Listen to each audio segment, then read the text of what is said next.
Welcome back, everyone. Today we're doing a deep dive into the myth of Icarus. It's one of those stories that, has really stuck with people over the centuries. And I think we're going to see that it's like so much more than just, a simple Greek myth. It's a metaphor, that really gets at something deeply human. Yeah, you hit the nail on the head there. I think the image of Icarus, flying too close to the sun, it's just instantly recognizable across so many cultures and time periods. It really speaks to our desires, Yeah, our ambitions. definitely. So let's start with our main guy, right? Yeah. Daedalus. In both versions, we're looking at he's this amazing inventor, a master craftsman, right? The kind of guy who can build a labyrinth to trap a minotaur. hmm But he's also got, like, this dark side, right? I mean, in one version, he kills his nephew. Oh, yeah, out of jealousy. It's pretty hardcore. It's interesting, though, how that act is portrayed differently in each version. One really emphasizes that jealousy angle, right, making it almost a crime of passion, but the other focuses more on Daedalus's fear of, being surpassed, which makes you wonder, which is actually more hubristic. That's a really good point. Like, both versions are looking at different sides of his pride, his ambition. But before we get too far into that, let's set the scene a little. Daedalus ends up in Crete, working for King Minos. And that's where he builds that infamous labyrinth, right? Can you imagine, listener, being trapped in this massive maze with the Minotaur, like, around every corner? Yeah, the labyrinth itself is just such a powerful symbol. It represents all these complexities of life, right? The challenges we face, maybe even the traps we build for ourselves. I mean, was the labyrinth in a way kind of Daedalus's own prison, too? Whoa. I never thought about it like that. So we have this incredibly skilled inventor, but he's capable of some pretty messed up stuff. He's trapped in his own creation. And then we add the Minotaur to the mix. This creature, born from this really unusual union. It represents that wild, untamed side of human nature, right? Absolutely. And, we can't forget the significance of labyrinths themselves in mythology. They often represent these journeys of self-discovery or a test of character. Theseus, with the help of Daedalus and that clever ball of thread trick, manages to navigate the labyrinth and defeat the Minotaur. But that act of helping Theseus escape, that's what lands Daedalus and his son Icarus imprisoned in the tower, right? Yeah. It's like his brilliance keeps getting him into more and more trouble. Yeah, it really shows how even the most intelligent minds can be their own worst enemy. Daedalus is a problem solver, but his solutions always seem to create new problems. It makes you think about the unintended consequences of our actions, doesn't That it? really does. So picture this trapped in this tower, no way out. Daedalus turns to what he knows best, invention. He looks up at the sky. And you know what he comes up with? Wings. Feathers wax a whole lot of ingenuity. It's incredible, but it also feels so fragile. That fragility, I think that's key. It represents just how risky it is to push boundaries like that. Those wings, they might allow for flight, but they also carry this immense vulnerability with them. And that's where you get Daedalus's warning to Icarus, right? Don't fly too low, don't fly too high, stay the middle course. Listener, what terrifies you more? That vast sea below, or the scorching sun above? It's a powerful way to put it.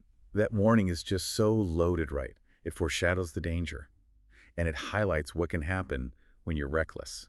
It's like Daedalus, with all his experience, can see that potential for disaster that Icarus just can't grasp yet. That contrast, between experience and youthful exuberance, that's so central to this whole myth. Absolutely. But before we get into their flight and what happens next, let's just pause here for a second. Oh, the They've got flight. the wings. We've got this father and son ready to take flight. What's going through your head, listener, picturing this? Hope, fear. A little of both, maybe. Right. It's like a turning point in the story. Hmm. They're escaping one prison, but those wings are almost like another kind of confinement, aren't they? Yeah. Daedalus knows it too. His warning is just so heavy, you know? But can Icarus really understand the danger? And that's what makes the actual flight so interesting. Yeah, in both versions, we see that contrast, Yeah. Daedalus all cautious and calculated, and Icarus, who's just totally swept up in the excitement of flying, he's experiencing freedom like he's never known before. Yeah, and I think there's a part of us that totally gets that urge to just push the limits, soar higher and higher, see what's beyond the horizon. Totally. It's that whole what-if feeling. hmm It's what makes Icarus such a relatable and tragic figure. And then you have the sun. It plays such a huge role in this myth. On one hand, it's a real physical danger to Icarus, right? But it also symbolizes something more, wouldn't you say? Oh, definitely. The sun in myths so often represents like ultimate knowledge, Mhm. power, even divine truth. It's alluring, it's dazzling, but it can be destructive. Exactly. And that's where we see the consequences play out. Icarus ignores the warning, gets carried away, and flies too close. The wax melts, the wings come apart. He Oh, falls. that's such a vivid image. Heartbreaking, too. Listener, which version's description of that fall, like, hits you harder? The one where the sea just swallows them up? Or the one that focuses on the feathers from his broken wings? They're both powerful for sure. They emphasize how final it is, Hmm. how tragic, all that ambition, all that potential gone. And then you have Daedalus. Mm, Watching this whole thing happen, his grief in both versions is just palpable. Naming the sea after his son, it's this constant reminder of his loss. yeah. But is it an act of love? Or is there some hubris there, too? It's a really interesting question. It shows how complex Daedalus is as a character. Is it pure grief, or is there some self-preservation mixed in? Right, like, is he trying to deal with his own guilt by memorializing his son that way? It makes you think about how people deal with loss and regret, For sure. and it underlines that theme of unintended consequences that runs through the whole myth. Daedalus's brilliance, his ambition, his love for his son, it all leads to this tragic outcome. Even with the best intentions, things can still go so wrong. So we've got this fall, this grief, this question of Daedalus's motives. But there's more to it than that, don't you think? Yeah, we've Yeah. talked about the fall, the grief, even those questions about like what Daedalus was really thinking. But what does it all mean? Is it just a sad story, or is there something more we can take away from the myth of Icarus? Well, I think that's the beauty of myths, isn't it? They Yeah. work on so many different levels. It's a tragedy, for sure, but it also gives us these profound insights. Insights into what it means to be human. Think about that phrase we all know, flying too close to the sun. It's become like this universal warning, right? It really has.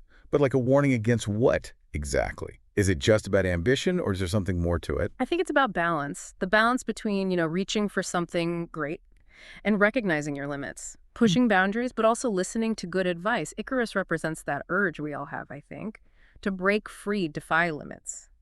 But there's a cost, Yeah. a potential for disaster that he just doesn't see. And Daedalus is like the other side of that coin. He's got the experience, the wisdom, but he's also kind of blinded by his own ambition and his desire to protect his son. It's like they both fly too close to their own sons in a way. That's a great point. What were Daedalus's sons? His need for control, his faith in his own inventions. I think those are questions worth thinking about, listener, as you reflect on this myth. It's amazing how this story still resonates with us today. We all have our own wings, so to speak, our own dreams and goals. And we all face that temptation to push too far, risk it all for a chance to fly higher. The myth doesn't say ambition is bad. It celebrates human ingenuity and our ability to dream big.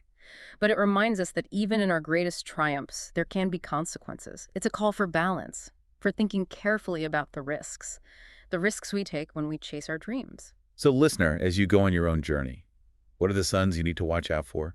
What are the lines you shouldn't cross? How can you find that balance between ambition and caution? Those are important questions for all of us, I think. They really are. And remember, the myth of Icarus is just one story.